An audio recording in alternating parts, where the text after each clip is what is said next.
One of the biggest complaints that I hear from executives every single day is that they simply don't have the visibility that they need into the projects that their teams are managing. Whether they're looking for a project status, those specifics on KPIs that they are tracking, there's no way for them to see that right now in Asana. Well, it's not that there's no way for them to do it, they just haven't quite figured it out yet. Well, in this video, I'm gonna be taking you through the global reporting tool. I'm gonna be showing you what it is, what it looks like, and how to gain the visibility you need to understand where your team is at when it comes to the projects that they're responsible for. So if you've ever become frustrated because you didn't understand where a project was at, or you're trying to chase people down that are busy doing their work to get an update on what that status looks like, gone are those days. You can just jump right into Asana's powerful global reporting tool to get the insights and metrics that you need right away. Just because it's the way you've always done it, it doesn't mean it's the right way. It's time for change. So for this example, I'm going to show you how I use reporting within Ditto. So as we know already, you can do basic reporting at the project level. But the reason why we want to explore universal reporting is because at this level, if you go and add in a dashboard, you can report across your entire organization. And so Asana's done a great job of giving you pre-populated information. And as long as you are using custom fields and you have data assigned to those fields within your projects, you can pull in projects from anywhere. As an example, if we were to click on incomplete tasks by project, I can now see the chart style and update that right here. My favorite is donut, but it depends on what you want to do within your reporting and how you want to visualize it. But like I said, you can look at your entire organization. You can pull in specific teams that you want to see reporting around. You can look at portfolios and pull in that information, or you can look at projects owned by or pull in specific projects and search for them here. And so Asana is really robust. And again, as long as those fields are populated within Asana, you can use global reporting.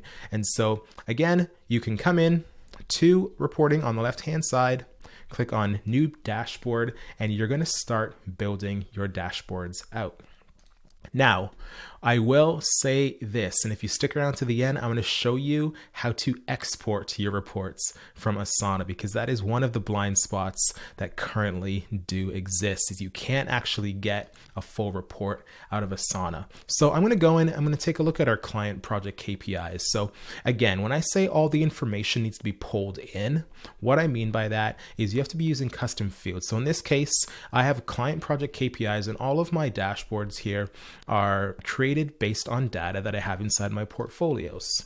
So whenever we do our status updates, we have all of our clients here. We have client sentiment, team happiness, service type, whether it's on track, at risk, off track, on hold, or no recent update. And that's where we're gathering a lot of this information from. So if I go into client project KPIs, as you can see, we can see projects by client sentiment. So out of the 19 projects that we have ongoing right now, we have 8 of them that are unicorns and rainbows. That means happy customers. We have 8 of them that are content. We have 2 that we're unsure of the status. Either we haven't heard from them. That could be an on hold project. We're not really sure where they stand. And then we, as you can see, we unfortunately have an unhappy client, and we're working to fix that currently.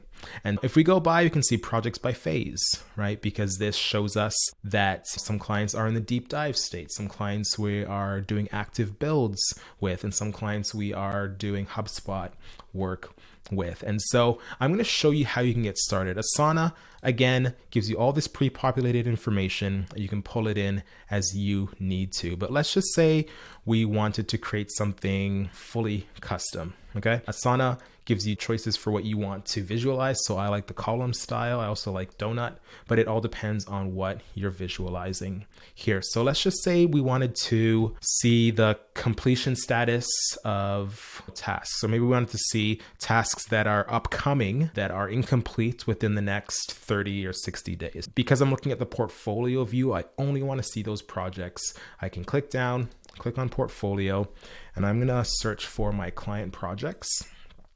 right there. So it's giving me all my client project information. It's giving me the task count right now against all those projects. That's why that number is so high. What we want to first do is change the group settings. So how do we want to group this information? So again, I'm looking at tasks that are complete and incomplete, and then what's upcoming over the next 60 days. So I'm going to look at completion status here. Okay. And as you can see, we have our task count. So again, this is giving us everything. There's no time frame surrounding this. So I want to add another filter so I can really drill down. And so what you can do now is you can drill down and we can look at date. We can look and see the completion date. We can view by creation date. And then we can view by due date. So what I can say is I want to see the completion status, so tasks that are completed and incompleted that have been created over the last 60 days. So I'm going to go in, select days, put in 60, and there we are. So really quickly, we can see that out of the tasks, that were created within the last 60 days, so the last 2 months, we can see that 512 were completed, and then we still have 560 that are incomplete and either active or are currently unassigned. And so I'm just going to create that dashboard, and it is added to the bottom here. Now, at any point, I can come in and I can change the chart style. I can, if I did keep it on donut, I can change the color as well to match our preferences, and we can just save that. So now we can make this bigger. We can view it individually, but again, I want to see all of this information in one spot. So I'm going to show you a quick trick that I use to export all that information, because currently you can duplicate this chart. So I can duplicate this information and then go and edit this and change a couple of the parameters, or I can just download this single image.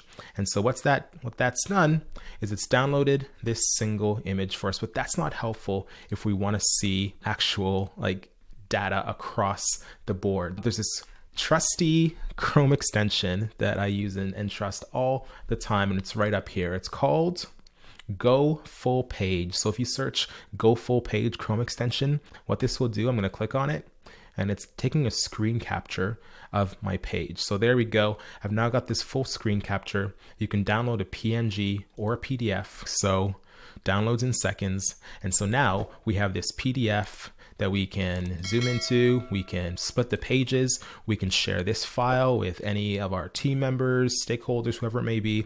And so if this was a monthly report we're sending out, we can now get this information out of Asana. If you're watching, listening, we need a way to export full reports, but there is no limit to what you can do with reporting inside of Asana. And as we can see, if you are using custom fields properly, whether you are a finance team measuring invoices that are being sent out and you want to see what's paid versus unpaid, there's no limit to what you can do. I mentioned earlier that we have our own internal process improvement. So we work with our team to gather information on what projects or what processes within our organization need improvement.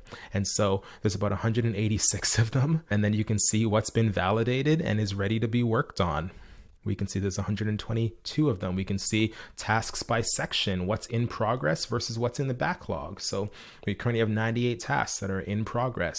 We're working with the team. We're waiting on assets to come through. And so you can really visualize anything you want to within Asana. So let your imagination go free. A lot of this might take a little bit of trial and error, but that's the beauty of it. Because if you mess up, you can go and edit it. If you don't like what you did, you can simply delete it. So I hope you found this to be helpful. Please share this video with a friend, colleague, coworker who might find this helpful. And as always, if you have any questions, please leave a comment down below. And if you're still watching and you haven't yet subscribed, I don't know why you wouldn't have. Please do subscribe to the video so we can reach more people just like you. We'll see you next time.